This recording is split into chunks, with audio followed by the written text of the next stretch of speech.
దివ్యాని ప్రేక్షకులకి నమస్కారం. ఆరోగ్య రేఖ కార్యక్రమానికి స్వాగతం. ఈరోజు మనతో ఉన్నారు wish health life style homeo clinic founder doctor Udumula Sudheer Reddy గారు.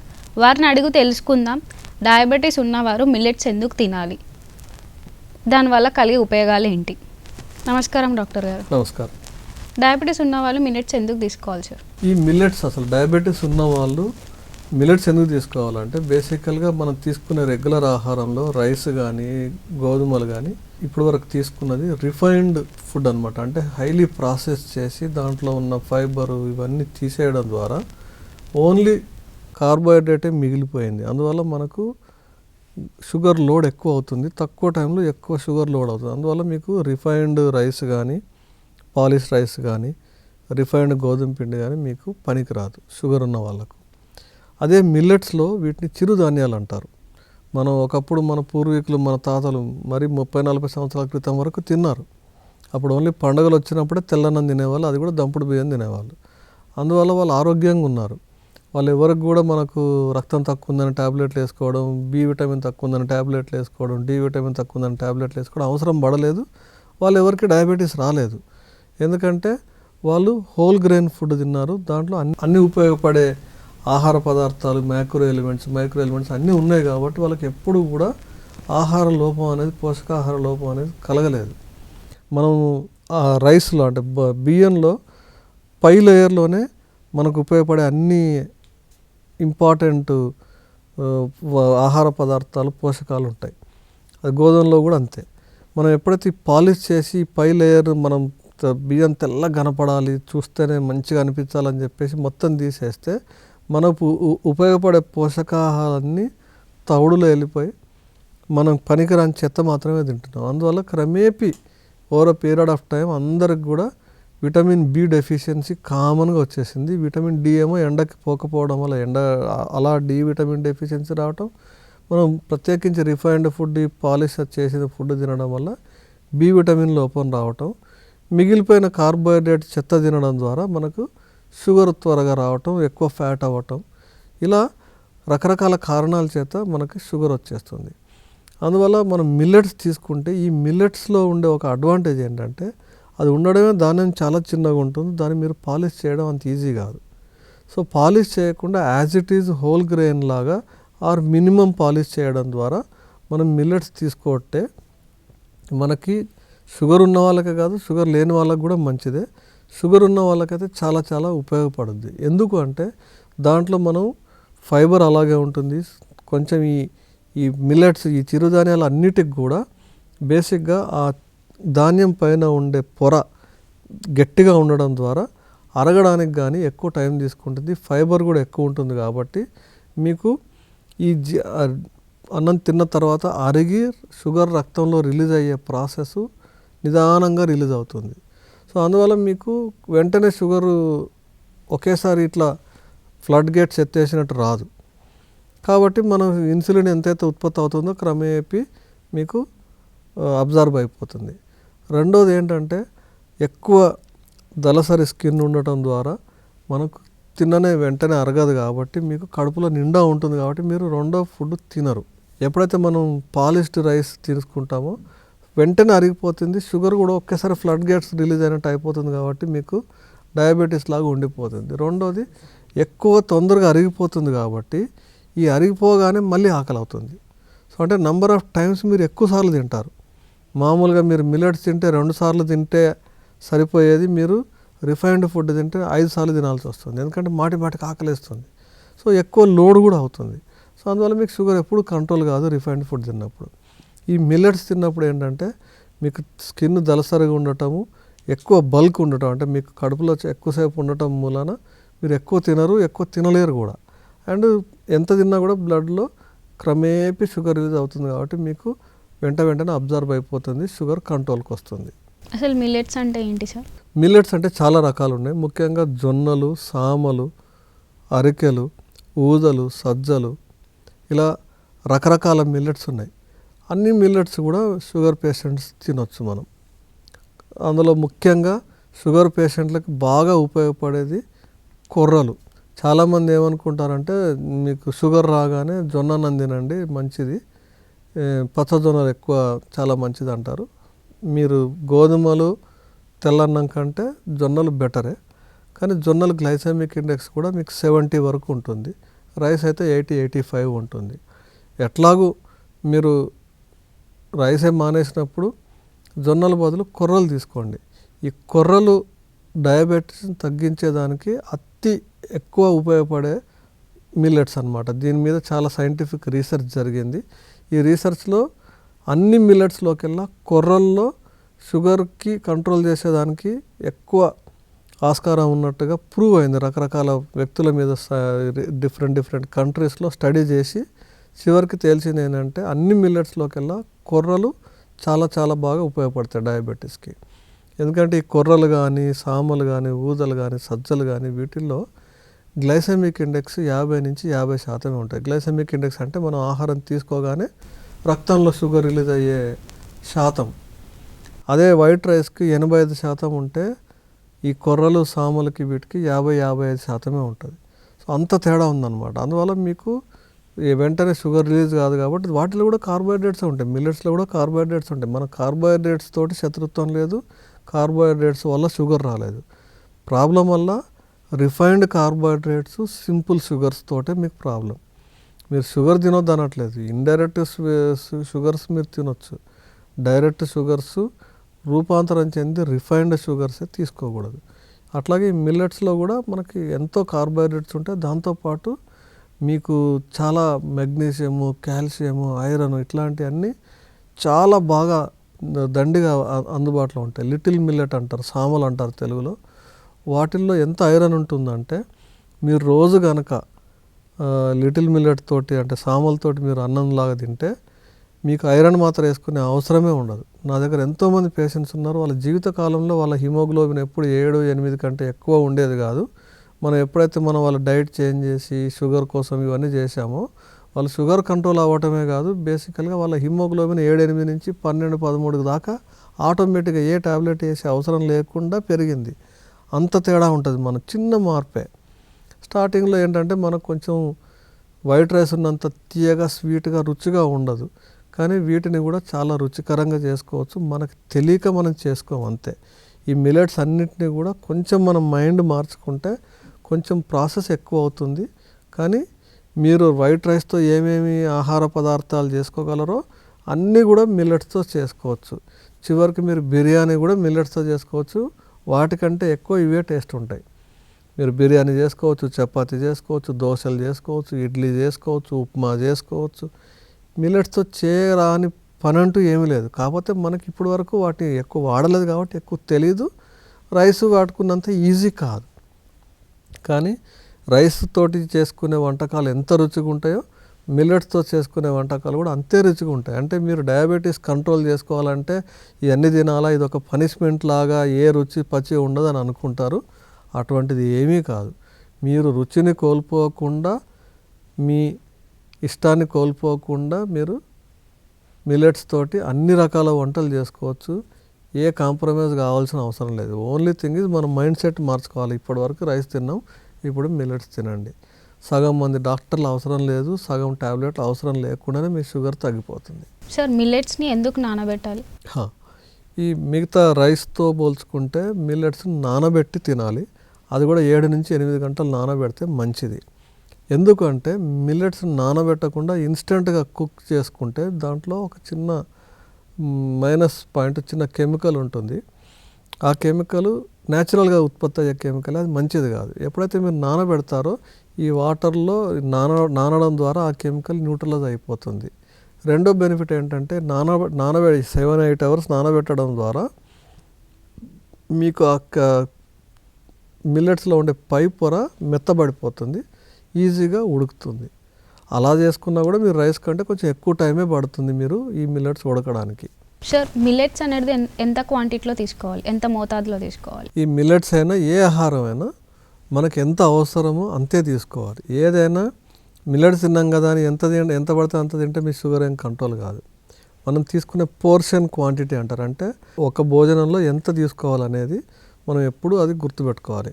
మనం మిల్లెట్స్ తీసుకున్నాం కదా అని కుంభాలు మెక్కితే షుగర్ కంట్రోల్ కాదు. సో బేసికల్గా మనం తీసుకునే ఆహారం 4 భాగాలుగా విభజించుకోవాలి. 4వ వంతు ఈ మిల్లెట్ కానీ రైస్ కానీ ఏదైతే తీసుకుంటామో అది ఒక వంతు అయితే, ఇంకొక వంతు కూర, ఈక్వల్ ప్రపోర్షన్. మీరు అన్నం ఎంత తీసుకున్నారో కూర అంతా తీసుకోవాలి. అంతే ప్రపోర్షన్ పప్పు తీసుకోవాలి. అంతే ప్రపోర్షన్ సలాడ్ తీసుకోవాలి. సలాడ్ అంటే మనం జనరల్గా మన సౌత్ ఇండియన్స్కి సలాడ్ అంటే కూరగాయలు, పచ్చి కూరగాయలు తీసుకునే అలవాటే ఉండదు. నార్త్ ఇండియాలో తింటారు కానీ మన సౌత్లో తినరు. కీర దోసకాయ లాంటి, క్యారెట్ లాంటి రకరకాల సలాడ్స్ ఉన్నాయి. సలాడ్స్ అంటే అవి రెండే కాదు, అట్లా 4 భాగాలుగా మన ప్లేట్ను 4 భాగాలుగా విభజించుకొని ఒక వంతు మిల్లెట్ రైస్ తీసుకుంటే సేమ్ సైజు ఒక కప్పెడు మనం పప్పు తీసుకోవాలి, అంతే కప్పెడు కూర తీసుకోవాలి, అంతే కప్పెడు సలాడ్ తీసుకోవాలి. ఇలా మీరు తీసుకుంటే మీకు కంప్లీట్ సమతుల ఆహారం అవుతుంది. అందుకని దాంట్లో ఏమవుతుందంటే కార్బోహైడ్రేట్ వస్తుంది, మీకు ప్రోటీన్ వస్తుంది. పప్పు అంటే ప్రోటీన్, మీకు కూరల్లో యాంటీ ఆక్సిడెంట్, మిగతా మనకు కావాల్సిన ఇది ఉంటాయి. సలాడ్స్లో కూడా మంచి యాంటీ ఆక్సిడెంట్స్ ఉంటాయి, ఫైబర్ ఉంటుంది. సో ఎప్పుడైతే మీకు బ్యాలెన్స్డ్ ఫుడ్ అవుతుందో అప్పుడు షుగర్ కంట్రోల్ కూడా బాగా ఎఫెక్టివ్గా అవుతుంది. అందుకే మన కేంద్ర ప్రభుత్వం మిల్లెట్స్ని ఈ 2023 ఇయర్స్కి ఫుడ్ ఆఫ్ ది ఇయర్గా మిల్లెట్స్ని ప్రకటించింది. లాస్ట్ ఇయర్ మొత్తం కూడా మిల్లెట్ ఇయర్ అని ప్రకటించింది మన కేంద్ర ప్రభుత్వం. ఈవెన్ వరల్డ్ హెల్త్ ఆర్గనైజేషన్ కూడా దాన్ని బాగా సపోర్ట్ చేసింది. ఎందుకు అంటే ప్రపంచవ్యాప్తంగా లావ్ అయ్యే వాళ్ళ సంఖ్య పెరిగిపోయింది. ఈ లావ్ అవ్వడం ద్వారా వచ్చే రోగాలు ఇన్ని కాదు. మనం ఇంతకుముందు ఎపిసోడ్లో చెప్పుకున్నట్టు 7 నుంచి 8 రకాల రోగాలు వస్తాయి. ముఖ్యంగా షుగరు, కొలెస్ట్రాల్, హార్ట్ డిసీజులు వస్తే మీరు జీవితకాలం హాస్పిటల్లోనే ఉంటారు, జీవితకాలం మందులు వాడుతూనే ఉంటారు. దీన్ని తగ్గించాలి అని ఎలా అని ప్రపంచవ్యాప్తంగా మేధావులంతా కలిసి డిసైడ్ చేసింది ఏంటంటే మిల్లెట్స్ని బాగా ఎంకరేజ్ చేయాలి. దాంట్లో అంత లాభాలు ఉంది కాబట్టి ఎంకరేజ్ చేస్తున్నారు కదా. వరల్డ్ హెల్త్ ఆర్గనైజేషన్ కానీ కేంద్ర ప్రభుత్వం కానీ 2023 సంవత్సరాన్ని అంత మిల్లెట్స్ వల్ల బెనిఫిట్ ఉంది కాబట్టి మిల్లెట్స్ని ఫుడ్ ఆఫ్ ద ఇయర్ కింద ప్రకటించి దాన్ని బాగా ఎంకరేజ్ చేశారు. అందువల్ల ఇప్పుడు మీకు మిల్లెట్స్ ఒకప్పుడు ఇంత విరివిగా చాలామంది తెలిసేటివి కాదు, ఇప్పుడు చాలామంది తెలుస్తున్నాయి. దాంతోపాటు మిల్లెట్స్ కోసమే సెపరేట్గా రకరకాల హోటల్స్ కూడా వచ్చాయి. సో అంత ప్రాచుర్యంలోకి వచ్చింది, ఎందుకంటే అంత మెడికల్గా దాని అంత అడ్వాంటేజ్ ఉందన్నమాట. సో మనం కూడా ఈ మిల్లెట్స్ని మన బ్యాలెన్స్డ్ ఫుడ్లో ప్రాపర్గా వాడుకోగలిగితే రాబోయే డిసీజెస్ని మనం తప్పించుకోవచ్చు. ఆల్రెడీ వస్తే కూడా మనం కంట్రోల్ చేసుకోవచ్చు. మనం విష్ హెల్త్లో కూడా అదే చేస్తామన్నమాట. మిల్లెట్సే కాదు, మీరు మా దగ్గరకు వస్తే అసలు మీ ప్రాబ్లం ఏంటి, మీ షుగర్ ఎంత మోతాదులో ఉంది, మీ వెయిట్ ఏంటి, హైట్ ఏంటి, మీ ఏజ్ ఏంటి, ఏం ట్యాబ్లెట్స్ వాడుతున్నారు, ఇవన్నీ కరెక్ట్గా క్యాలిక్యులేట్ చేసి ఎలాంటి ఆహారం తీసుకుంటే మిల్లెట్స్లో కూడా ఎలాంటి మిల్లెట్స్ తీసుకోవాలి, మిల్లెట్సే తీసుకోవాల్సిన అక్కర్లేదు, రకరకాల పద్ధతులు ఉన్నాయి. ఏ పద్ధతులు అయినా మీకు షుగర్ని ఎలా మనం కంప్లీట్గా కంట్రోల్ చేసుకోవాలనేది మా డైటీషియన్స్ ఉంటారు, టీమ్ ఆఫ్ డాక్టర్స్ ఉంటారు, అందరూ కలిసి మీకు పూర్తి డయాబెటీస్ రివర్స్ చేయగలుగుతారనమాట. మీరు ఆల్రెడీ ఒకవేళ ట్యాబ్లెట్స్ ఉంటే కూడా క్రమేపీ తగ్గించి వైద్యుల పర్యవేక్షణలో మీకు పూర్తిగా ట్యాబ్లెట్స్ విత్డ్రా చేసి కంప్లీట్ షుగర్ కూడా నార్మల్ చేస్తారు. ఆరోగ్యరేఖ కార్యక్రమంలో చిన్న విరామం.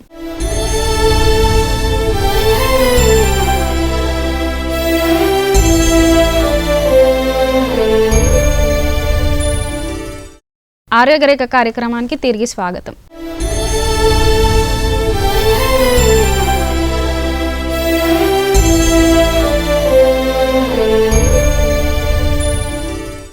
డయాబెటీస్ వచ్చిన వారు కొవ్వు పదార్థాలను ఎంతవరకు తీసుకోవచ్చు? డయాబెటీస్లో ముఖ్యంగా మనం తీసుకునే ఆహారము కొవ్వు పదార్థాలు చాలా ఇంపార్టెంట్ అన్నమాట. ఈ కొవ్వు పదార్థాలని ఎంత తక్కువ తీసుకోగలిగితే అంత మంచిది. ఎందుకంటే మనం డయాబెటీస్ అంటేనే మీరు తీసుకునే ఆహారము అవసరానికంటే మించి తీసుకుంటున్నారు కాబట్టి ఈ లివర్ ఏం చేస్తుందంటే మనం తీసుకున్న ఆహారం గ్లూకోజ్ రూపంలో ఎక్కువైనప్పుడు మిగిలిపోయిన దాన్ని రేపటి అవసరం కోసము ఫ్యాట్ కింద మార్చి కొలెస్ట్రాల్ రూపంలో దాచిపెట్టుకుంటుంది శరీరంలో వేరే వేరే భాగాల్లో. మనం తీసుకునే కొన్ని రకాల ఫ్యాట్స్, చెడు ఫ్యాట్స్ తీసుకోవడం ద్వారా మీకు ఇంకా ఈ ప్రాసెస్ని ఎక్కువ చేయడము, తద్వారా మీకు గుండె సంబంధించిన వ్యాధులు రావటం ఇట్లాంటివి ఎక్కువ అవుతాయి. ముఖ్యంగా యానిమల్ ఫ్యాట్ అంటారు, అంటే మనం రెడ్ మీట్లో ఉండే ఫ్యాట్స్, జనరల్గా పోర్క్, ఎద్దుకూర ఇట్లాంటివి తీసుకుంటుంటారు కదా, వీటిల్లో ఉండే ఏదైతే ఫ్యాట్ ఉందో అది అస్సలు మంచిది కాదనమాట. దాని ద్వారా మీకు ట్రైగ్లిజరైడ్స్ ఎక్కువ అవుతాయి. ట్రైగ్లిజరైడ్స్ అంటే మీకు గుండెల్లో, రక్తనాళాల్లో ఇన్ఫ్లమేషన్ని పెంచి బ్లాక్స్ అయ్యే కారణమయ్యే అట్లాంటి కొవ్వు పదార్థాలు. ఈ కొవ్వు పదార్థాలు మనం తీసుకోకుండా ఉంటేనే మంచిది. డయాబెటీస్ వాళ్ళకి ఎలాంటి నూనె మంచిది సార్? మనం సాధారణంగా అతి కామనెస్ట్ క్వశ్చన్ ఏంటంటే వంట నూనెలు ఏది వాడాలి, ఏది వాడితే మంచిది. కొద్దిమంది ఆలివ్ ఆయిల్ వాడుకోమంటారు, కొద్దిమంది సన్ఫ్లవర్ ఆయిల్ వాడుకోమంటారు. ఏ ఆయిల్ వాడితే మనకి డయాబెటీస్ వాళ్ళకి మంచిది? అసలు డయాబెటీస్ కాదు, ఎవరికైనా సరే రిఫైన్డ్ ఆయిల్ వాడకూడదు. ఇప్పుడు అన్ఫార్చునేట్లీ మనం ఎక్కువ మంది వాడేదంతా రిఫైన్డ్ ఆయిలే. బట్ మెడికల్గా రిఫైన్డ్ ఆయిల్ వాడటం వల్ల మీకు దాంట్లో ఉండే బేసిక్ ఎసెన్స్ మీకు ఉపయోగపడే పదార్థాలన్నీ వెళ్ళిపోతాయి. రిఫైన్డ్ ఆయిల్లో మీకు ఫ్యాట్స్, పనికిరాని ఫ్యాట్స్ ఎక్కువ ఉంటాయి. అందువల్ల రిఫైన్డ్ ఆయిల్ వాడకూడదు. రెండోది అంటే అప్పుడు ఏం చేయాలంటే మనం ఒరిజినల్ పాత రోజుల్లో ఇప్పుడు కోల్డ్ ప్రెస్ ఆయిల్ అని అంటున్నారు, పాత రోజుల్లో గానుగలు పట్టేవాళ్ళు, ఆ ఆయిల్సే మంచిది. వీటిని మళ్ళీ మళ్ళీ వేడి చేయొద్దు. మనం ఏం చేస్తామంటే ఆయిల్ అయిపోతుందని చెప్పేసి దాన్నే వేడి చేసి వాడతారు. ఈ ప్రాసెస్ ఆఫ్ రిపీటెడ్ హీటింగ్ ఏదైతే ఉంటుందో దానివల్ల మీరు రిఫైన్డ్ ఆయిల్ తిన్నా పెద్ద నష్టం జరగదేమో, కానీ మీరు మంచి ఆయిల్ తెచ్చుకొని ఎక్కువగా టెంపరేచర్లో వేడి చేయడం, పూరీలు చేసి మళ్ళీ దాన్ని తిరగమాతకు వాడడం, మళ్ళీ వాడటం ఇట్లాంటివి చేస్తే దానివల్ల వచ్చే కొలెస్ట్రాల్ మీకు మంచి కొలెస్ట్రాల్ రాదు, చెడు కొలెస్ట్రాల్ వస్తుంది. అది త్వరగా మీకు డిసీజెస్, రోగాలు తెచ్చి పెడుతుంది. అందువల్ల సింగిల్ యూజ్డ్ వాడుకోవాలి, ఎక్కువ టెంపరేచర్ వాడకూడదు. ఎప్పుడైతే కోల్డ్ ప్రెస్ ఆయిల్ తెస్తారో అందరు మంచిగా కోల్డ్ ప్రెస్ ఆయిల్ తెచ్చుకొని పూరీలు వాడేస్తుంటారు, లేకపోతే డీప్ ఫ్రైలు చేసేస్తుంటారు. అలా చేయకూడదు. ఈవెన్ ఆలివ్ ఆయిల్ కూడా అంతే. ఆలివ్ ఆయిల్ని మీరు ఇండియన్ ఫుడ్స్ మసాలాస్ చేయడం కోసం ఉపయోగించకూడదు. ఆలివ్ ఆయిల్ని బేసికల్గా సలాడ్లో టాపింగ్ కొరకు తక్కువ టెంపరేచర్లో సాటే అంటారు, half baked half cooked food చేయడం కోసము ఈ ఆలివ్ ఆయిల్ ఉపయోగించాలి. కానీ మన రెగ్యులర్ ఇండియన్ ఫుడ్లు వేపుళ్ళు చేయడానికి ఆలివ్ ఆయిల్ని వాడకూడదు. ఆలివ్ ఆయిల్ మంచిదే, కానీ దాన్ని ఎక్కువ టెంపరేచర్ గురి చేసినప్పుడు మీకు ట్రైగ్లిజరైడ్స్, చెడు కొలెస్ట్రాల్, ఎల్డిఎల్ కొలెస్ట్రాల్ ఎక్కువ అవుతాయి. డయాబెటీస్ వచ్చిన వాళ్ళు చాలా వరకు పిజ్జాస్, బర్గర్స్, చీజ్ అండ్ గీ లాంటివి తీసుకుంటారు, అవి తీసుకోవచ్చు? ఈ పిజ్జా, బర్గర్లో వాడే కొవ్వు పదార్థాలు ఎట్టి పరిస్థితుల్లో కూడా మీకు మంచిది కాదు. ఓవరాల్గా మీకు మంచి ఫ్యాట్స్, చెడు ఫ్యాట్స్ ఏదైతే ఉన్నాయో ఈ ఫ్యాట్స్ మీకు ఈ పిజ్జాలో ఉండే ఈ డెన్స్ ఫ్యాట్ మీకు నెగటివ్ కొలెస్ట్రాల్ అంటే చెడు కొలెస్ట్రాల్ కారణం అయ్యే ఎక్కువ ఫుడ్స్ ఉంటాయి కాబట్టి మీరు అది తీసుకోకపోవడం మంచిది. ఇందాక మనం చెప్పుకున్నట్టు కోల్డ్ ప్రెస్ ఆయిల్లో వచ్చే ఈ ఫ్యాట్స్ తీసుకోవచ్చు.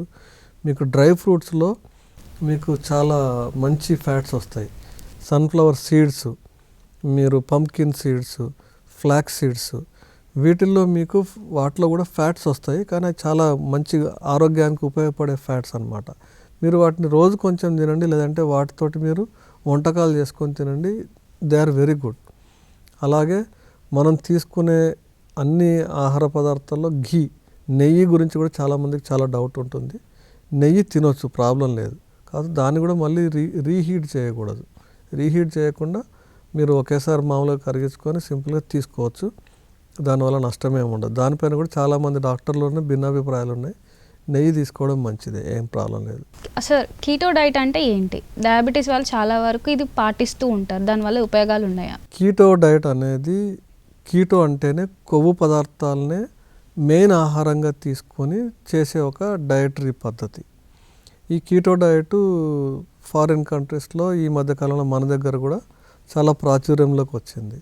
అయితే ఈ కీటో డైట్ చేయడానికి కూడా కొన్ని పద్ధతులు, కొన్ని లిమిటేషన్స్ ఉన్నాయి. వాటి వల్ల అందరూ ఎవరు పడితే వాళ్ళు కీటో డైట్ చేయడానికి లేదు. ముఖ్యంగా డయాబెటీస్ పేషెంట్లు కీటో డైట్ చేసేటప్పుడు మీరు డాక్టర్ల పర్యవేక్షణలోనే చేయాలి.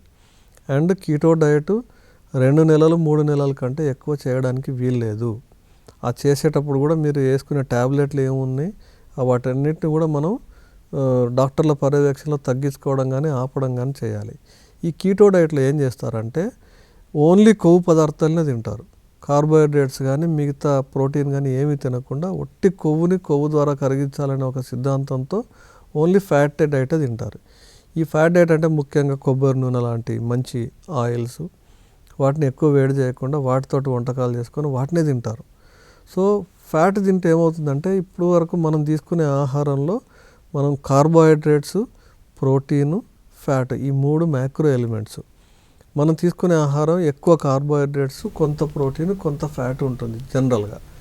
మనం ఇన్ని సంవత్సరాలు మన శరీరం కానీ మనకు అలవాటైంది కూడా కార్బోహైడ్రేట్స్ నుంచి షుగర్ను మార్చి షుగర్ ద్వారా శరీరాన్ని రన్ చేసే ఒక ప్రాసెస్. కాకపోతే శరీరం మనిషి బతకాలంటే కార్బోహైడ్రేట్స్ ద్వారా వచ్చే షుగరే కాదు, ఫ్యాట్ని కూడా షుగర్ కింద మార్చుకుంటుంది. మనం ఇంతకుముందు వేరే ఎపిసోడ్లో మనం చెప్పుకున్నట్టు మనం ఉపవాసం చేస్తే ఫ్యాట్ని కరిగించుకుంటుందని చెప్పాం కదా. సేమ్ ప్రాసెస్ని వాళ్ళు ఆర్టిఫిషియల్గా ట్రిగ్గర్ చేస్తారనమాట. అంటే మీరు ఫ్యాటే ఇస్తారు, కార్బోహైడ్రేట్స్ అసలు జీరో చేస్తారు. ఈ జీరో కార్బోహైడ్రేట్స్ చేయడం అనేది శరీరానికి మంచిది కాదు. కార్బోహైడ్రేట్స్లో మనకు శరీరానికి ఉపయోగపడే చాలా ఇంపార్టెంట్ ఫంక్షన్స్ కార్బోహైడ్రేట్స్ లేకపోతే జరగవు. ముఖ్యంగా బ్రెయిన్ లాంటి vital organs, brain, heart, liver, kidney ఇట్లాంటి వైటల్ ఆర్గన్స్ అద్భుతంగా పనిచేయాలంటే కొంత మోతాదులో కార్బోహైడ్రేట్స్ అవసరం. ఈ కార్బోహైడ్రేట్స్ అసలే ఇవ్వకుండా మీరు ఓన్లీ ఫ్యాట్ ద్వారానే డైటరీ చేయడం అనేది తాత్కాలికంగా 1-2 నెలల వరకు అయితే పర్వాలేదు, కానీ లాంగ్ రన్లో మీకు దాని సైడ్ ఎఫెక్ట్స్ ఉంటాయి. మీరు షార్ట్ టర్మ్లో వెయిట్ లాస్ చేయాలి ఇవన్నీ చేస్తుంటారు, కానీ వైద్యుల పర్యవేక్షణలో చేయాలి. లేదు మీరు యూట్యూబ్లో చూసి ఏది పడితే చేయొద్దు, ప్రమాదం.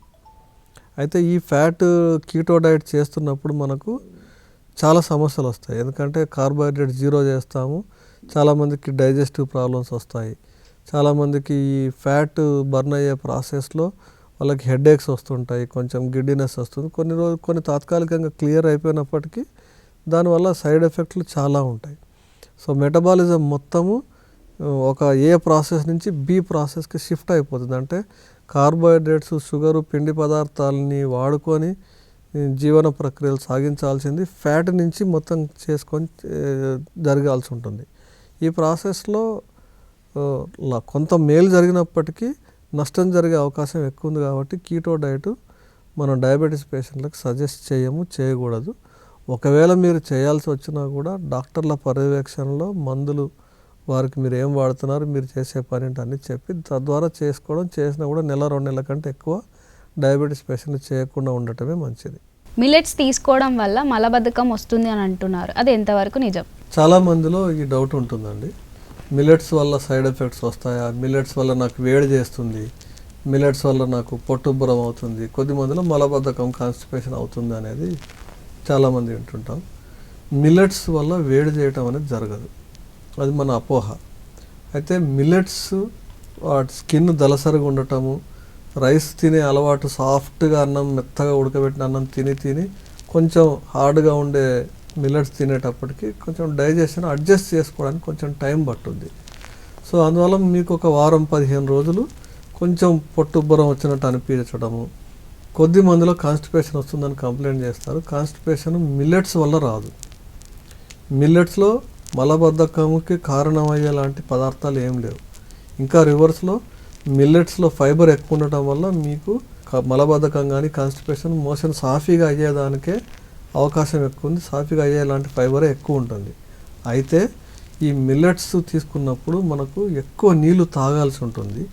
అండ్ మిల్లెట్స్ ఉడికించేటప్పుడు మీరు ఒక 8 గంటలు నానబెట్టిన తర్వాత, అంటే ఓవర్ నైట్, రేపు పొద్దున వండాలంటే ఈరోజు నైటు, సాయంత్రం వండాలంటే ఈరోజు మార్నింగ్ నానబెట్టుకొని చేసుకుంటే ఈ ప్రాబ్లం పోతుంది. అండ్ ఈ మిల్లెట్స్ తిన్నప్పుడు త్రూ అవుట్ ద డే మీరు ఎక్కువ నీళ్లు తాగాలి. ఎందుకంటే ఫైబర్ ఫుడ్ ప్రాసెస్ డైజెషన్ చేయాలనుకున్నప్పుడు మీరు ఏ ఫైబర్ ఫుడ్ తీసుకున్నా డైజెషన్ ఎక్కువ చేయాలంటే నీకు నీళ్ళు ఎక్కువ అవసరం. అందుకోసం మీరు నీళ్ళు ఎక్కువ తీసుకుంటే ఈ కాన్స్టిపేషన్ ప్రాబ్లం ఉండదు. మొలకలెత్తిన మిల్లెట్స్ తీసుకోవడం వల్ల కలిగే ఉపయోగాలు ఏంటి సార్? ఈ మిల్లెట్స్ని చాలామంది నానబెట్టి ప్రాసెస్ చేసి అన్నం రూపంలో కానీ, బిర్యానీ రూపంలో కానీ, దోశల రూపంలో కానీ చేసుకుంటారు. అలాగే మొలకలెత్తిన మిల్లెట్స్ కూడా తీసుకుంటారు. మనం ఎట్లయితే శనగలు, పెసర్లు నానబెట్టుకొని మొలకెత్తిన గింజల్లాగా తింటామో మిల్లెట్స్ని కూడా అలాగే తింటారు. ఈ మొలకెత్తిన గింజలు తినడం ద్వారా, మొలకెత్తిన మిల్లెట్స్ తీసుకోవడం ద్వారా మీకు మొలకెత్తే ప్రాసెస్లో మనకి మంచి యాంటీ ఆక్సిడెంట్స్ డెవలప్ అవుతాయి. ఆ మంచి మీరు ఏ గ్రెయిన్స్లో ఏదైతే లాభాలు ఉన్నాయో వీటిలో కూడా అదే లాభాలు ఉంటాయి. అలాగే ఈ మొలకెత్తే ప్రాసెస్లో ఆ మిల్లెట్ పైన ఉండే స్కిన్ లేయర్ ఏదైతే ఉందో అది మెత్త సాఫ్ట్ అయిపోతుంది. అందువల్ల మీకు చాలా ఈజీగా డైజెస్ట్ అవుతుంది మొలకెత్తిన మిల్లెట్స్ తినడం. ప్రత్యేకించి క్వినోవా అని అది కూడా ఒక రకమైన మిల్లెటే. దాన్ని కూడా మొలకెత్తిన రూపంలో చాలా రెసిపీస్ ఉన్నాయి. ఈ క్వినోవా మొలకెత్తిన వాటితో సలాడ్స్లో కూడా టాపింగ్ లాగా వాడుకుంటారు, చాలా రుచిగా కూడా ఉంటుంది. సో మీరు మొలకెత్తిన మిల్లెట్స్ తీసుకోవడం కూడా చాలా ఉపయోగం. డయాబెటీస్ వాళ్ళందరికీ ఇలాంటి రకరకాలుగా డిఫరెంట్ టేస్టీగా మిల్లెట్స్లో కూడా ఒకే మిల్లెట్స్ తినడం కాకుండా రోజు ఒక రకం వండుకొని తినడం ద్వారా మీకు రుచికి వెరైటీకి తేడా ఉంటుంది. వాటిలో ఉండే కొన్ని పోషకాహారాలు కూడా మీకు అడిషనల్గా యాడ్ అవుతుంటాయి. ఒక్కొక్క దాంట్లో కొన్నిట్లో ఐరన్ ఎక్కువ ఉంటుంది, కొన్నిట్లో మెగ్నీషియం ఎక్కువ ఉంటుంది, కొన్నిట్లో కాల్షియం ఎక్కువ ఉంటుంది. సో మీకు అన్నిటి వాడుకోవడం ద్వారా అన్ని ఉపయోగాలు మీకు డయాబెటీస్ వాళ్ళకు ఉపయోగపడుతూ ఉంటాయి. మల్టీ మిల్లెట్స్ తీసుకోవచ్చా సార్? అంటే ఒకదానికి ఇంకోటి యాడ్ చేసి తీసుకోవచ్చా? ఈ మిల్లెట్స్ని రెండు మూడు రకాల మిల్లెట్స్ పౌడర్ లాగా చేసుకొని మీరు జనరల్గా చపాతీలు, దోశలు ఇట్లాంటివి చేస్తుంటారు. అది చాలా ఉపయోగపడుతుంది. మీకు అలా కూడా రెసిపీస్ చేసుకోవచ్చు. డయాబెటీస్ వాళ్ళకు కూడా చాలా లాభమే ఉంటుంది, దానివల్ల నష్టం ఏం లేదు. చూశారు కదండి ఈరోజు కార్యక్రమంలో డాక్టర్ గారు మనకి మిల్లెట్స్ వల్ల కలిగే ఉపయోగాలు ఏంటి, కొవ్వు పదార్థం వల్ల కలిగే ఉపయోగాలు ఏంటి, నష్టాలు ఏంటో మీకు ఎంతో చక్కగా వివరించారు కదా. ధన్యవాదాలు డాక్టర్ గారు. Thank you. మీకు ఉపయోగపడుతుందని ఆశిస్తూ వచ్చే వారం మరొక సమస్య గురించి తెలుసుకుందాం. అంతవరకు చూస్తూనే ఉండండి మీ దివ్యవాణి టీవీ.